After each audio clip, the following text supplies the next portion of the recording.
Jai Shriram, welcome to my mini blog. ಇವತ್ತಿನ blog ಏನಂದರೆ ಈರುಳ್ಳಿ ಗೋಬಿನ ಹೇಗೆ ಮಾಡೋದು ಅಂತ ತಿಳ್ಕೊಳ್ಳೋಣ. ಮೊದಲಿಗೆ ಈರುಳ್ಳಿನ ಸಿಪ್ಪೆ ತೆಗೆದು ನೀಟಾಗಿ ತೊಳೆದು ಅದನ್ನು ಸಣ್ಣದಾಗಿ ಹೆಚ್ಕೊಂಡು ಒಂದು ಬೌಲ್ಗೆ ಹಾಕೋಬೇಕು. ಅದಕ್ಕೆ ಒಂದು ಅರ್ಧ ಸ್ಪೂನ್ ಆಗೋಷ್ಟು ಉಪ್ಪನ್ನ ಹಾಕಿ ನೀಟಾಗಿ ಮಿಕ್ಸ್ ಮಾಡ್ಕೊತಾ ಹೋಗಬೇಕು. ಮಿಕ್ಸ್ ಮಾಡ್ಕೊಂಡ ನಂತರ ಅದಕ್ಕೆ 1 ಸ್ಪೂನ್ ಆಗೋಷ್ಟು ಶುಂಠಿ ಬೆಳ್ಳುಳ್ಳಿ ಪೇಸ್ಟ್ನ ಹಾಕಿ ನೀಟಾಗಿ ಮಿಕ್ಸ್ ಮಾಡ್ಕೋಬೇಕು. ಶುಂಠಿ ಬೆಳ್ಳುಳ್ಳಿ ಪೇಸ್ಟ್ ಹಾಕೋದ್ರಿಂದ ಟೇಸ್ಟ್ ಇನ್ನೂ ಸ್ವಲ್ಪ ರುಚಿಯಾಗಿ ಬರುತ್ತೆ. ಅದಕ್ಕೋಸ್ಕರ ಶುಂಠಿ ಬೆಳ್ಳುಳ್ಳಿ ಪೇಸ್ಟ್ನ ಹಾಕೋಬೇಕು.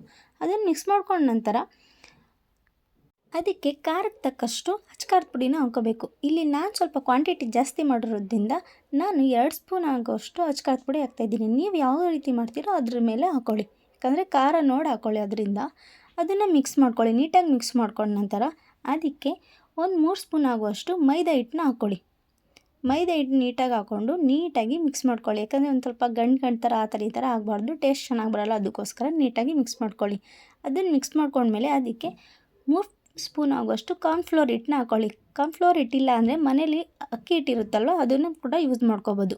ಯಾಕಂದರೆ ಎಲ್ಲರ ಮನೇಲೂ ಎಲ್ಲ ವಸ್ತು ಇರುತ್ತೆ ಅಂತ ಹೇಳೋದಕ್ಕಾಗಲ್ಲ. ಅದಕ್ಕೋಸ್ಕರ ಅದಿಲ್ಲ ಅಂತಂದರೆ ಅಕ್ಕಿ ಹಿಟ್ಟನ್ನ ಹಾಕ್ಕೊಳ್ಳಿ. ನೀಟಾಗಿ ಅದನ್ನು ಮಿಕ್ಸ್ ಮಾಡ್ಕೊತಾ ಇರಬೇಕಾದ್ರೇ ಅದಕ್ಕೆ ಸ್ವಲ್ಪ ರುಚಿಗೆ ತಕ್ಕಷ್ಟು ಇನ್ನೊಂದು ಸ್ವಲ್ಪ ಉಪ್ಪನ್ನ ಹಾಕಿ ನೀಟಾಗಿ ಮಿಕ್ಸ್ ಮಾಡ್ಕೊಳ್ಳಿ. ನೀಟಾಗಿ ಮಿಕ್ಸ್ ಮಾಡ್ಕೋಬೇಕು, ನೀಟಾಗಿ ಕಲಿಸ್ಕೋಬೇಕು.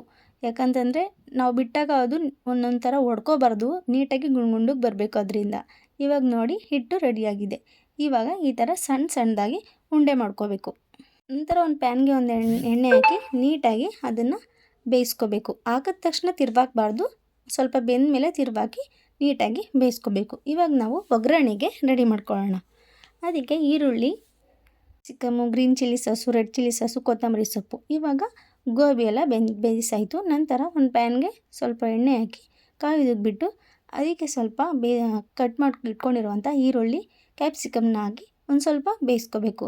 ತುಂಬ ಬಾಡಿಸ್ಕೊಳ್ಳೋ ಅವಶ್ಯಕತೆ ಇಲ್ಲ, ಬೇಯಿಸ್ಕೊಳ್ಳೋ ಅವಶ್ಯಕತೆ ಇಲ್ಲ, ಸ್ವಲ್ಪನೇ ಬೇಯಿಸ್ಕೊಂಡ್ರೆ ಸಾಕು. ಅದಕ್ಕೆ ಗ್ರೀನ್ ಚಿಲ್ಲಿ ಸಾಸನ್ನ ಹಾಕ್ಕೋಬೇಕು. ಅದನ್ನು ಕೂಡ ಒಂದು 2 ನಿಮಿಷ ಅಥವಾ ಒಂದು ನಿಮಿಷ ಬೇಯಿಸ್ಕೊಂಡ್ರೆ ಸಾಕು. ಅದಕ್ಕೆ ನಂತರ ರೆಡ್ ಚಿಲ್ಲಿ ಸಾಸನ್ನು ಕೂಡ ಹಾಕ್ಕೋಬೇಕು. ಅದನ್ನು ಹಾಕ್ಕೊಂಡು ಒಂದು ಸ್ವಲ್ಪನೇ ನಿಧಾನಕ್ಕೆ ಕೆಳಗಡೆ ತಳ ಇಟ್ಟಿಬಾರ್ದು, ಆ ಥರ ನೀಟಾಗಿ ಒಂದು ಸ್ವಲ್ಪನೇ ಹಾಕ್ಕೊಳ್ತಾ ಬೇಯಿಸ್ಕೋಬೇಕು. ಮಿಕ್ಸ್ ಮಾಡ್ಕೊಳ್ಳಿ. ಇವಾಗ ಮಿಕ್ಸ್ ಮಾಡ್ಕೊಂಡ ತಕ್ಷಣ ನೀಟಾಗಿ ಬೇಯಿಸ್ಕೊಂಡ ತಕ್ಷಣ ನಾವು ಬೇಯಿಸಿಟ್ಕೊಂಡಿರುವಂತಹ ಗೋಬಿನ ಅದಕ್ಕೆ ಮಿಕ್ಸ್ ಮಾಡಬೇಕು. ಮಿಕ್ಸ್ ಮಾಡಿ ನೀಟಾಗಿ ಒಂದು ಸ್ವಲ್ಪನೇ ತಳ ಹಿಡಿಯೋದಿರೋ ಥರ ಬಾಡಿಸ್ಕೋಬೇಕು. ಮಿಕ್ಸ್ ಮಾಡ್ಕೊಳ್ಳಿ ನೀಟಾಗಿ. ಒಂದು ಸ್ವಲ್ಪನೇ ಬೇಯಿಸ್ಕೊಂಡ ನಂತರ ಇವಾಗ ಗೋಬಿ ರೆಡಿಯಾಗಿದೆ. ಫೈನಲ್ಲಾಗಿ ಅದಕ್ಕೆ ಸ್ವಲ್ಪ ಕೊತ್ತಂಬರಿ ಸೊಪ್ಪನ್ನ ಆ್ಯಡ್ ಮಾಡಬೇಕು.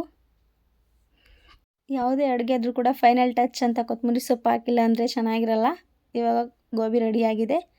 ನೀವು ನಿಮ್ಮ ಮನೇಲಿ ಕೂಡ ಟ್ರೈ ಮಾಡಿ, ಹೇಗೆ ಬಂತು ಅಂತ ಕಮೆಂಟ್ ಮಾಡಿ. ನೋಡಿ ಎಷ್ಟು ಚೆನ್ನಾಗಿ ಬಂದಿದೆ ಅಂತ. ನೀವು ಟ್ರೈ ಮಾಡಿ. ಈ ವಿಡಿಯೋ ನಿಮಗೆ ಇಷ್ಟ ಆಗಿದರೆ ಲೈಕ್ ಮಾಡಿ, ಕಮೆಂಟ್ ಮಾಡಿ, ಶೇರ್ ಮಾಡಿ. Subscribe to my channel. Thank you all.